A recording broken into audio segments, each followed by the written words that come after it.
Hi, this is Dinesh Gangasani. Welcome to my channel. Think about this. తాగుబోతులు, సరే అంత పెద్ద మాట యూజ్ చేయొద్దండి, మందు బాబులు. రియల్గా మందు బాబులే రాష్ట్ర ఖజానాన్ని నింపడంలో ముఖ్య పాత్ర పోషిస్తున్నారా అంటే చూస్తుంటే అలానే అనిపిస్తుందండి.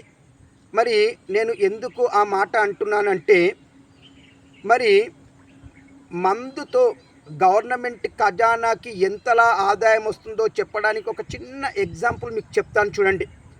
మామూలుగా మీరు బీర్లను తీసుకున్నారనుకోండి, బీర్ 150 రూపాయలు ఉండే, నేను ఇప్పుడు కేఎఫ్ లైట్ చెప్తున్నాను, ఒక 150 రూపాయలు ఉండే ఒక బీర్ని మీరు తీసుకుంటే అందులో మినిమం 100 రూపాయలు ఈజీగా గవర్నమెంట్కి లాభం ఉంటుందండి. ఈ లెక్కన గవర్నమెంట్కి మందు వల్ల వచ్చే లాభం ఎంత ఉంటుందో మీరే ఊహించుకోండి. అర్థమవుతుందా? ఇట్లు దినేష్ గంగసాని.